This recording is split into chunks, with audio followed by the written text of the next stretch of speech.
Hingað kominn Hannes Hólmsteinn Gissurarson. Þú ert búinn að skrifa bók, Hannes, sem að koma út núna eftir helgina og heitir Landsdómsmálið.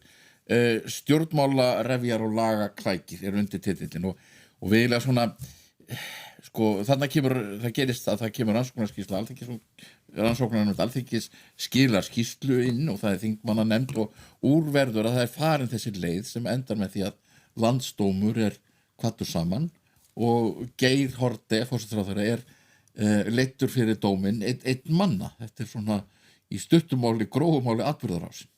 Já, ég alveg sammála um það að það má lýsa þessu þannig og mjög margir telja að það hafi verið mikið ranglæti hvað sem þeim finnst bankahrunið sjálft, að Geir Haarde skyldi einn vera látin bera ábyrgð á því. Og mér fannst líka dómurinn, þó að vera mestulítið sýknudómur, vera á skrítinn því að hann var eitthvað aukatriði, en það sem gerðist var að ég var einu sinni bara að ganga í trjágöngunum á leiðinni á skrifstofunni minni og þá hitti ég Garðar Gíslason sem var í minnihlutanum í landsdómsmálinu, í álitunum, og hann útskýrði fyrir mér hvers vegna var frálegt að sakfella fyrir þetta eina atriði sem var þá sakfellt fyrir, sem var að Geir skyldi ekki halda ráðherrafundi.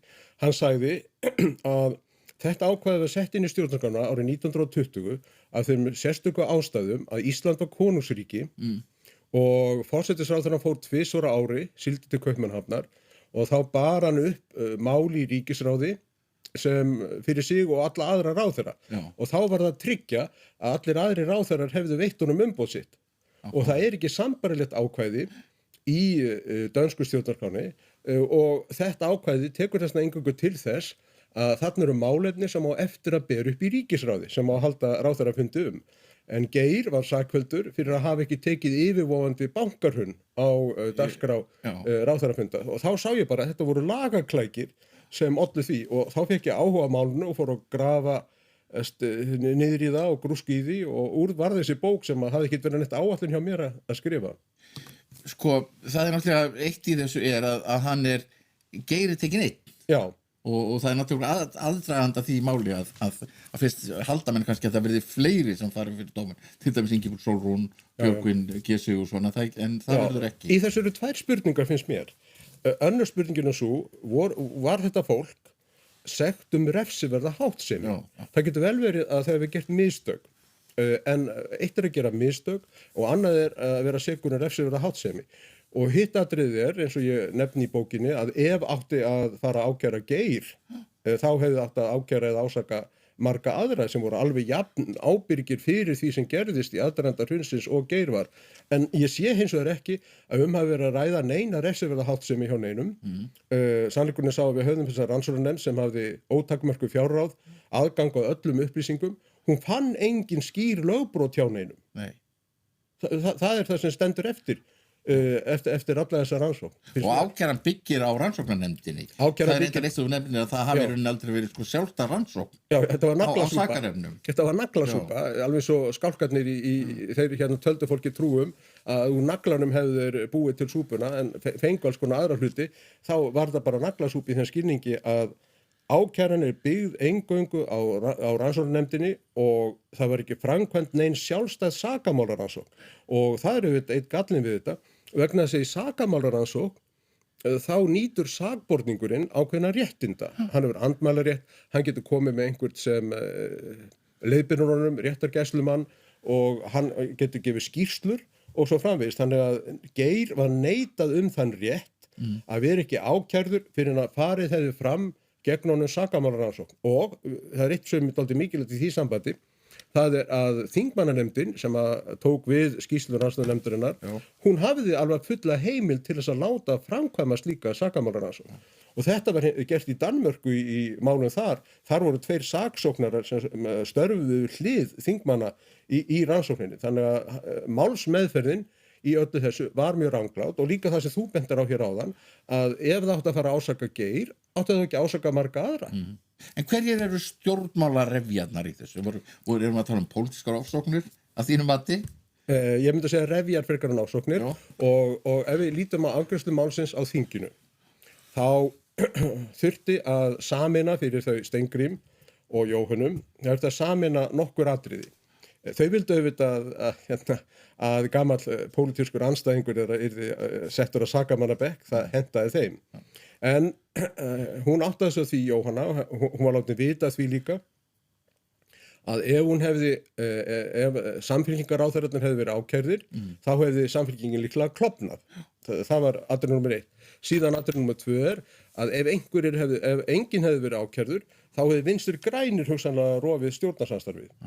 Og síðan ef að hefðu báðir ráðherrar Sjálfstæðisflokksins sem voru til umræðu verið ákærðir, en engin ráðherra samfylkingarinnar, þá hefði það litið mjög illa út. Þannig að þessi 3 atriði varð hún að sameina, og þau Jóhann og Steingrímur og Helgi Hjörvar sem stjórnaði sinna á þinginu, með því að láta ákæra Geir Einan. Þetta eru í stuttu máli stjórnmálareifjarnar og ég fer yfir það í bókinni hvernig þetta atvikaðist allt. En svo varst það líka með kenningar um lögfræðahliðina á þessum, þátt lögfræðingana. Já, og það spilar náttúrulega inn í Hæstarétt og víðar. Já, ég held að aðalatriðið eins og Garðar útskýrði fyrir mér var að minnihluta álitið í landsdómi, það var mjög vel uppbyggt lögfræðilega. Það þýðir að meirihluta álitið hefur ekki verið það og lögfræðingarnir, hvað olli því að þeir komist að lögfræðilega rangri niðurstöðu? Ég held að það hefði verið það sem ég kalla þarna skólabræðralagið. Hér til stétt manna lögfræðingar sem vilja ráða því hverjir fái dómarembætti og annað þvílíkt og þetta fólk var margt reitt út í Geir Haarde. Gætt að því að í dómarasæti yfir Geir Haarde sátu 2 menn, Eggert Óskarsson og Eiríkur Tómasson, sem að báðir höfðu sótt embætti hæstaréttardómara árið 2004 þegar Geir var settur dómsmálaráðherra og Geir hafði ekki veitt þeim embættið. Já. Og maður spyrir sjálfan sig, var það ekki erfitt fyrir þá að vera óhlutdrægir í garð Geirs þegar svo var? En ekki samt svo að svo fer þetta til Mannréttindadómstólsins og hann blessar málsmeðferðina, hann gerir ekki athugasemdir við málsmeðferðina. Það sem að Mannréttindadómstóllinn gerir, það er að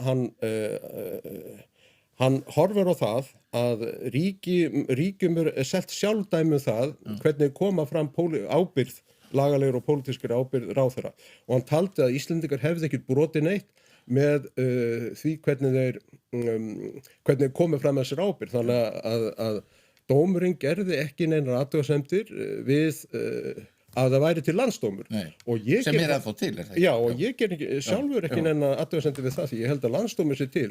Það sem að vantaði bara upp á, það var að málsmeðferðarinnar yrði gætnægilega vel gagnvart Geir þannig að hann fengi að njóta réttar síns.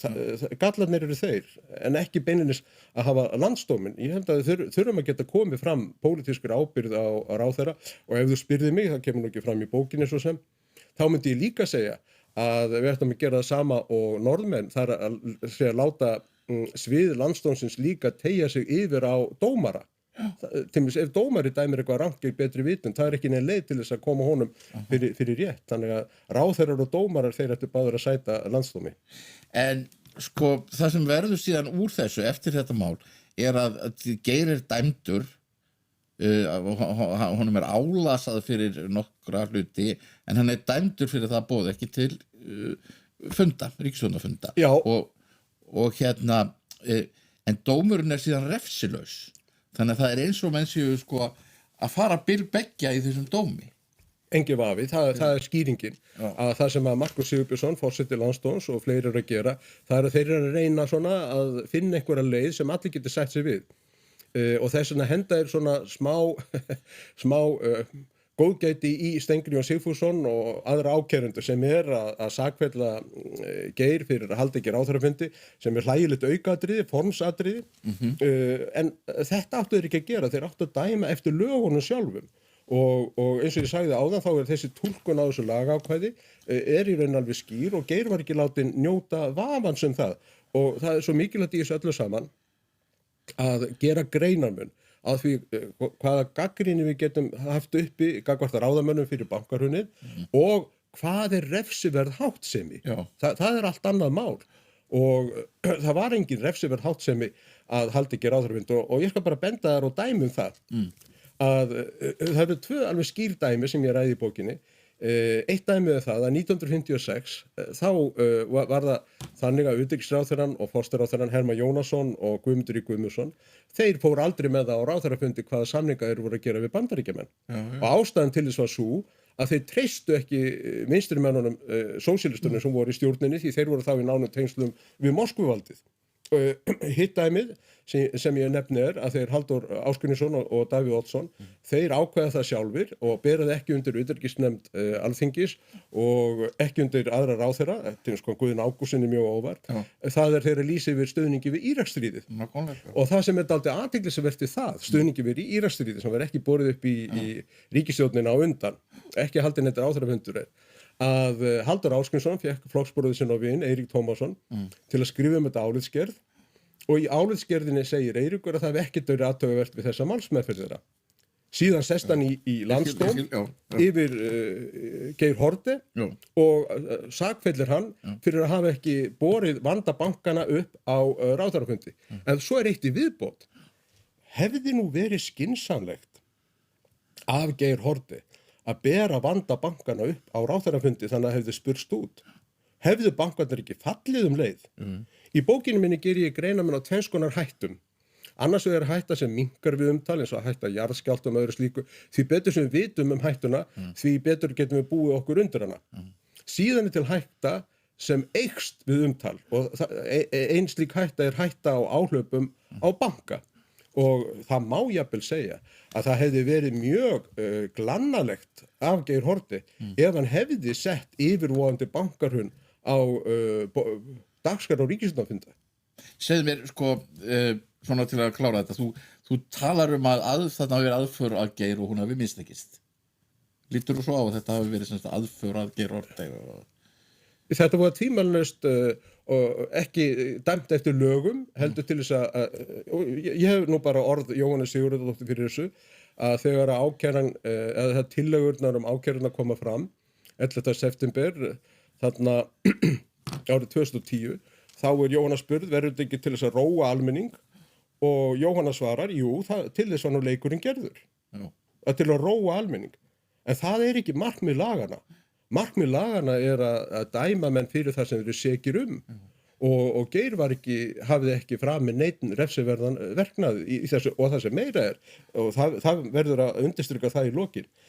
Það sem Geir gerði ásamt Davíð Oddssyni og fleirum sem var að setja neyðarlögin og takmarka ábyrgð ríkissjóðs og taka yfir bankana, það reyndist vera mikið heillaspor.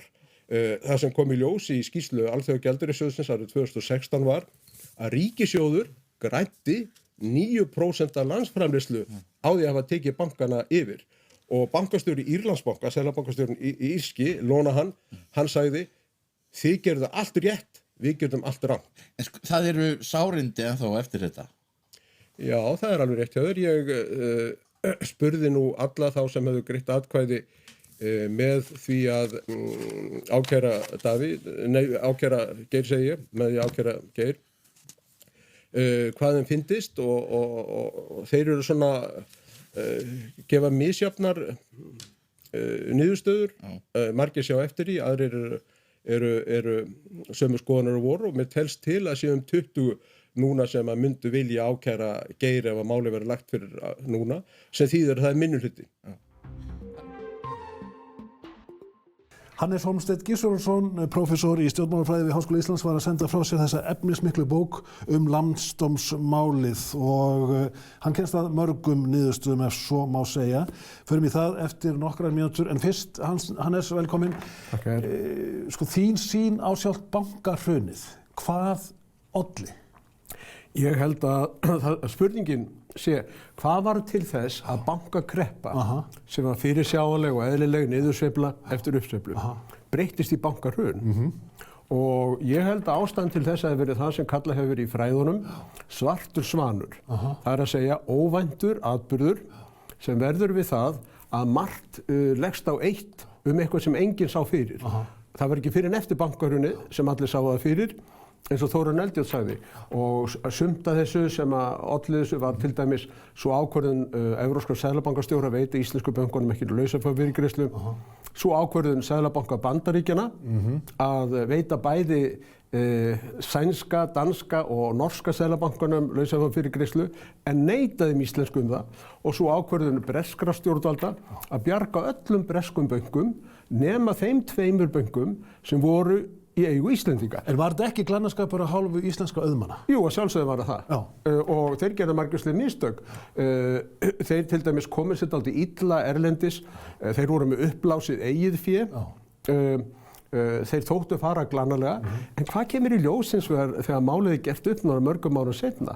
Það kemur í ljós að eignasöfn íslensku bankana voru ekkit verri heldur en að meðaltali eignasöfn annarra banka. Kom mjög glögglega í ljós. Já, ég hitta nú í boði bara daginn hann Jón Ásgeir og ég sagði við hann, heitir Jón Ásgeir, ég veit alveg að ég er búinn að vera gagnrýnið hart í gegnum tíðina.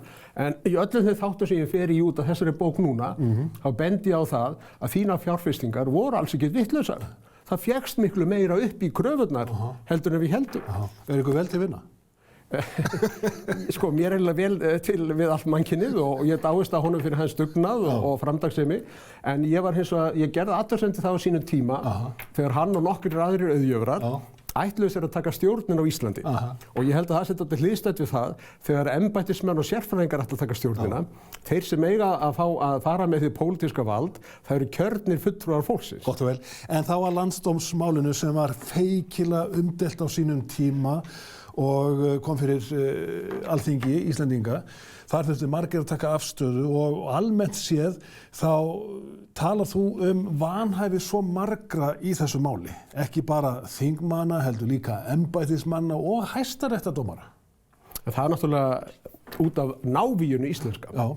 Auðvitað var eðlilegt kannski að reyna að gera hrunið upp sem var mikið áfall fyrir marga. Við urðum að skilja svona hvítbók eins og Geir Haarde talaði fyrir. Við þurftum að skilja hvað var á ferðinni, en það hefði verið heppilegra að hafa þetta einhvers konar leiða frekar fram andstæð sjónarmið og gera sér upp á milli þeirra heldur en að fela þessum 3 mönnum í rannsóknarnefndinni sem höfðu ákveðin tengslu í bankana að koma með skýrslu og síðan líka þegar Alþingi tók sínar ákvarðanir á pólitísku forsendur og spurði ekki réttu spurningana. Því að réttu spurningarnar eru, gerðu ráðherrarnir 4 sem áttu að ákæra sem seka einhverja refsiverða háttsemi? Ég segi nei, það er ekki finnanlegt neitt slíkt, það er engin glæpir finnanlegir. Og engin ásetningur? Að sjálfsögðu engin ásetningur. Eins og Kolbrún Bergþórsdóttir sagði á sínum tíma, þá er Geir Haarde einhver ólíklegasti maður allra Íslendinga til að vera glæpamaður. Það sér hver einasti maður að hann ætlaði sér ekki dýlt. Menn getur kannski sagt að stjórnin hafi verið hikandi, en hvað gat nú verið annað? Vegna þess að ef til dæmis Geir Haarde hefði nú tekið vanda bankana á dagskrá ráðherrafunda, það hefði mælst mjög illa fyrir, það hefði spurst út og það hefði jafnvel orðið áhlaup á bankana. Þannig að menn urðu að fara mjög varlega í þeirri úlfakreppu og við þá afarkosti sem þeir bjuggu við á árunni 2008. Hannes Hólmsteinn, var uppgjörið við efnahagshrunið mislukkuð? Ég held að það sem hafi kannski gerst er það að við farið ómikið að reyna að leita sökudálgum í staðinn fyrir að reyna að skilja orsakir bankahrunsins. Eins og ég sagði áðan, þá eru sumar orsakirnar fólgnar í því að við höfum ekki ræktað nægilega vel sambandi við Breta og Bandaríkjamenn og voru þess vegna skildir eftir út á kvöldum klaka. Þannig að ég held að við höfum átt að læra dálítið af því, en gætt að einu. Við drógum í vissum skilningi réttan lærdóm af bankahruninu því að það sem við gerðum var að við samþykktum lög það að innstæðueigendur þeir fengju forgangskröfur á bankana en það þýddi að ríkið þurfti ekki að bera ábyrgð á bönkunum og þetta er aðferð við að vinna svo út úr kreppu sem aðrar Evrópuþjóðir eru að taka upp. Vegna þess að hvað þýðir þetta? Þetta þýðir að áhættufjárfestarnir sem eru líka lánardrottnar bankana, þeir þurfa að hugsa sér tvisvar áður en lána bönkum og þeir eru miklu betur í stakk búnir til að meta áhættu en innstæðueigendur. Þannig að ég tel að Geir Haarde og Davíð Oddsson og aðrir þeir sem stóða neyðarlögunum, þeir hafi í rauninni verið að gera snjallræði með neyðarlögunum. En sko þegar maður fer í gegnum bókina þá líður manni illa yfir fámennu þessa lands. Þú nefnir til söguna til dæmis 2 dómendur í landsdómi, Markus Sigurbjörnsson og Viðar Már Matthíasson sem höfðu hagsmuni að því að þú segir, og margir aðrir, að því að dæma í málinu, þeir voru tengdir þessum bönkum með eignir inn í bönkunum. Fámennið er einn af öngum þessa máls. Það er alveg rétt og þeir tveir auðvitað, þeir töpuðu talsverðu fé og hlutabréfum í bönkunum. Ef við reiknum þetta allt á núvirði, þá eru 3 dómarar í landsdómi sem vildu sakfellda Geir Haarde í sem fyrir eitt smáatriði, sýknaðan í öllu öðru, þá töpuðu að núvirði 80 milljónum króna sem er talsverður peningur. Og ég held að maður sem búinn að tapa slíku, hann horfði dálítið öðruvísi á forsætisráðherrann sem setti neyðarlögin, sem að skipaði hlutafjáreigundum aftast í röðina og síðan þeim sem að voru með peningamarkaðssjóða og svona, en skipaði innstæðeigundum fremst. Hann lítur þann mann allt í öðru auga heldur en aðrir gera. Hvað með sjálfan þig? Sko, þú talar marga vanhæfa í þessari bók. Stendur þú ekki sjálfur og nálægt þessum efni við stórmurður Davíðs Oddssonar sem segir að hafi verið hrakinn úr Seðlabankanum eins og orðið eftir sagt í bókinni? Já, hann var hrakinn úr Seðlabankanum. Það er þín orð. Og kannski svolítið gildishlaðin orð. Nei, það er alveg rétt lýsing á því. En við skulum taka þessa spurningu þínu. Ástæðan til þess að menn gera ríkar vanhæfiskröfur til dómara er að dómarar geta dæmt í fangelsi. Þeir geta lagt á þau þungar sektir. Þeir geta ráðið lífið þín og örlögum. Ég hins vegar er bara kyrrlátur fræðimaður út í bæ sem getur skrifað bók og hún hefur engar afleiðingar fyrir þá sem að bókin er Þannig að henn ríka vanhæfiskrafa sem eru með í réttarfari, hún á ekki við mig.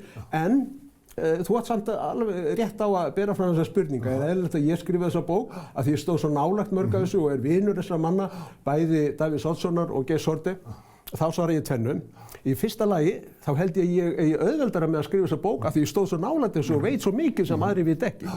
Og í öðru lagi þá verður við á auðvitað bara að dæma mig af verkum mínum. Það er að segja, menn eiga að lesa þessa bók, spyrja sjálfa sig hvaða röksemdir og hvaða staðreyndir koma fram í henni og ef þeir geta hrakið eitthvað þessu, nú þá skal ég bara mæta þeim og opna vettvangi og viðurkenna ég aftur annt fyrir mér með það en reyna að verja það sem ég get varið úr bókinni.